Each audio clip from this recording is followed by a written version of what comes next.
बिस्मिल्लाहिर्रहमानिर्रहीम। अस्सलामुअलैकुम। मकतब टीवी देखने वालों को राव कमर रिजवान नई वीडियो में खुश आमदीद कहता है। दोस्तों, अक्सर आपने देखा होगा कि औरतें बात बात पे रोना शुरू कर देती हैं और यकीनन आपने भी औरतों को मुंह छुपाए रोते हुए देखा होगा। मगर क्या कभी आपने ये सोचा है कि औरतें बेवजह क्यों रोती हैं या औरतें जरा जरा सी बात पर रोने लग जाती हैं? आप में से बहुत सारे लोग इस बारे में नहीं जानते होंगे। इसीलिए हम आज की वीडियो में आपको बताने वाले हैं कि औरतें बेवजह क्यों रोती हैं। इसकी वजह जानकर आप भी हैरान हो जाएंगे। इसीलिए दोस्तों, आज की इस वीडियो को आखिर तक लाजमी देखिएगा और अगर आपने अभी तक हमारा चैनल सब्सक्राइब नहीं किया है तो अभी सब्सक्राइब कर लें। साथ में लगे बेल नोटिफिकेशन को भी ऑन कर लीजिएगा ताकि लेटेस्ट अपलोड होने वाली वीडियोस आप तक बर वक्त पहुंचती रहें। वीडियो को लाइक करें, शेयर करें अपने दोस्तों के साथ और कमेंट बॉक्स में अपनी राय का इजहार लाजमी कीजिएगा। दोस्तों, अक्सर आपने औरतों को घरों में रोते हुए देखा होगा। उनमें हमारी माँ, बहन और बेटियां भी हैं। लेकिन आप में से बहुत ही कम लोग जानते होंगे कि औरतें बेवजह क्यों रोती हैं। तो चलिए आपको इसकी हैरानकुन वजह बताते हैं। दोस्तों, एक मर्तबा एक लड़के ने अपनी माँ से पूछा, माँ आप बेवजह क्यों रोती हैं? तो इस पर माँ ने हंसते हुए जवाब दिया, क्योंकि बेटा मैं एक औरत हूँ। ये सुनकर लड़के ने कहा कि अम्मा मैं कुछ समझ नहीं पाया। इससे पहले कि बेटा अपनी बात पूरी करता, माँ ने अपने बेटे को गले लगा लिया और कहने लगी कि बेटा तुम इस बात को कभी भी समझ नहीं पाओगे। लड़के को अपने सवाल का जवाब नहीं मिल पाया तो फिर वो लड़का अपने बाप के पास पहुंच गया और जाकर कहने लगा, अब्बा जान ये औरतें बेवजह क्यों रोती हैं? ये जरा जरा सी बात पर रोने क्यों लग जाती हैं? तो इस पर अब्बा ने भी यही कहा, बेटा क्योंकि वो औरतें हैं इसीलिए वो बात बात पर रोती हैं। लड़का अभी भी कुछ समझ नहीं पाया, यानी उसको अभी तक इस बात का जवाब नहीं मिल रहा था। अब वो इस बात को लेकर काफी परेशान रहने लगा, क्योंकि कई साल गुजरने के बावजूद भी वो बात को समझ नहीं पाया कि औरतें जरा जरा सी बात पर रोने क्यों लगती हैं।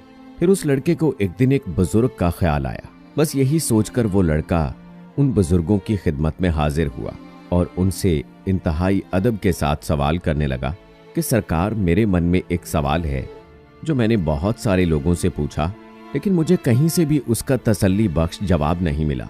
इसीलिए मैं आपकी खिदमत में हाजिर हुआ हूँ। अगर आपकी इजाजत हो तो क्या मैं आपसे सवाल पूछ सकता हूँ? हाँ का जवाब मिलने पर वो लड़का अपना सवाल करने लगा कि एक सवाल मेरे जहन में कई दिनों से गर्दिश कर रहा है। सवाल ये है कि औरतें जरा जरा सी बात पर क्यों रोने लग जाती हैं और अक्सर ऐसा भी होता है कि ये बात बात पर बेवजह रोने लगती हैं। तो उन बुजुर्गों ने फरमाया कि अल्लाह ने जब औरत को पैदा किया, अल्लाह ने जब औरत को बनाया तो उसको मजबूत कंधों से नवाजा ताकि वो इस दुनिया के हर बोझ को बर्दाश्त कर सके। इसी तरह अल्लाह ताला ने औरत को नरम और प्यार करने वाले बाजुओं से भी नवाजा ताकि वो प्यार दे सके और साथ में इतनी ताकत से भी नवाजा कि वो अपनी कोख में बच्चे का बोझ भी बर्दाश्त कर सके और वो 9 महीने तक बच्चे को अपनी कोख में रखकर उसको पैदा कर सके और कभी वो अपने धुतकारे जाने का गम भी बर्दाश्त कर सके। और सिर्फ इतना ही नहीं, अल्लाह ताला ने औरत को वो खास ताकत भी अता की है ताकि वो अपने खानदान के हर गम और परेशानियों को भी बर्दाश्त कर सके और अपने घर और अपने घर वालों का पूरा ख्याल रख सके और बुरे हालात में भी बिना किसी शिकवा शिकायत के अपनी जुबान पर लाए अपने कदमों पर मजबूती के साथ कायम रह सके।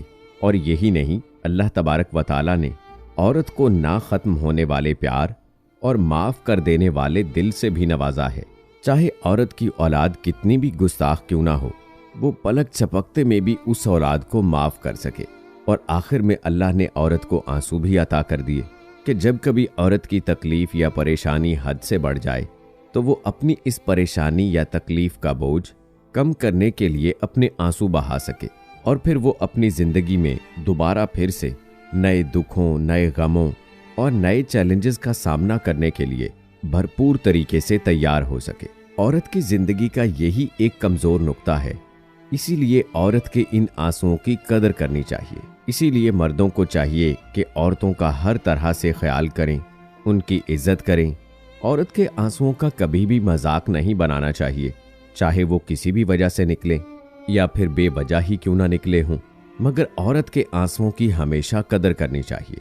इंसानों की खुराक की नाली उसी वक्त काट दी गई थी जब वो इस दुनिया में आता है, मगर आज भी उसका निशान नाव की सूरत में हमारे जिस्म पर मौजूद है, ताकि हम उस अजीम हस्ती को हमेशा याद रख सकें जो कि एक औरत थी, उसकी तुम कदर कर सको, जिसने 9 महीनों तक तकालीफ झेल कर अपने पेट में तुम्हें रखा और बहुत सारी तकलीफें झेल कर हमें पैदा किया।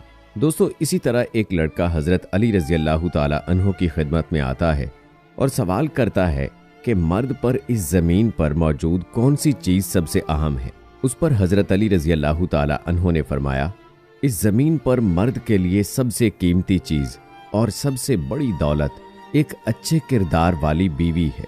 एक बात याद रखो कि इंसान के पास कितनी ही इज्जत क्यों ना हो, कितनी ही शोहरत और कितनी ही दौलत के अंबार क्यों ना हो, मगर उसके घर में उसकी बीवी बदकिरदार होगी तो उस इंसान की ये दुनिया सब चीजों के बावजूद उसके सामने तो इज्जत करेगी, मगर उसकी पीठ पीछे उसकी बुराइयां करेगी, उस पर हंसेगी और उसकी इज्जत का तमाशा बनाएगी। अल्लाह ताला ने औरत को मर्द के लिए इज्जत बनाकर भेजा है। एक औरत के साथ ही पूरा घर जुड़ा हुआ होता है।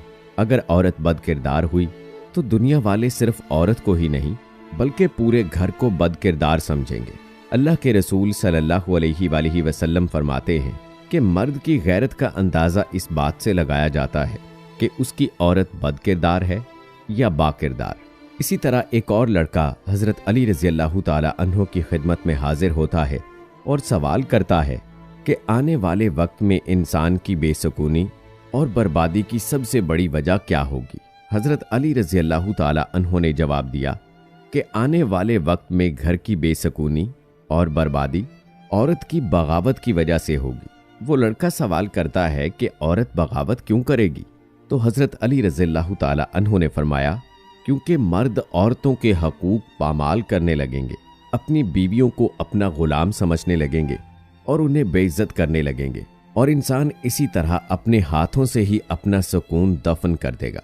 इस्लाम में औरत को जो हकूक दिए गए हैं, अगर उनमें से मर्द किसी एक को भी दबा जाएगा तो औरत बगावत पर उतर आएगी, और यही चीज घर की बेसुकूनी, बर्बादी और घर के टूटने का सबब बनेगी। इस्लाम से पहले औरतों को जिंदा दफन किया जाता था और बहुत सारे जुल्म किए जाते थे, लेकिन ये इस्लाम ही है जिसने औरत को इज्जत का मकाम दिया। बेशक दोस्तों, सबसे बेहतर, सबसे बुलंद और आला दीन इस्लाम ही है, और जो मकाम व मर्तबा खवातीन को इस्लाम ने दिया है वो किसी और मजहब में नहीं है। अल्हम्दुलिल्लाह, हमें फख्र है कि अल्लाह ताला ने हमें मुसलमान के घर में पैदा किया, हमें उम्मत मोहम्मदिया में पैदा किया। अब हमारा भी फर्ज बनता है कि हमें जो तौर तरीके अल्लाह ताला ने और नबी करीम सल्लल्लाहु अलैहि वसल्लम ने इस दुनिया में ज़िंदगी गुजारने के बताए हैं, उन्हीं पर अमल करते हुए अपनी ज़िंदगी को गुजारें, ताकि न सिर्फ हमारी ये ज़िंदगी बल्कि आने वाली अबदी ज़िंदगी भी संवर जाए। अल्लाह से दुआ है कि अल्लाह ताला हमें दीन के रास्ते पर चलने की तौफीक अता फरमाए और दीन इस्लाम पर साबित कदम रहने की तौफीक अता फरमाए। आमीन सुम्मा आमीन। दोस्तों, ये थी हमारी आज की वीडियो। उम्मीद करते हैं कि आपको पसंद आई होगी। इस वीडियो की पसंदीदगी के इजहार के लिए इसको लाइक करें, शेयर करें अपने दोस्तों के साथ। कमेंट बॉक्स में अपनी राय का इजहार लाजमी कीजिएगा। मिलते हैं अगली वीडियो में, तब तक के लिए अल्लाह हाफिज।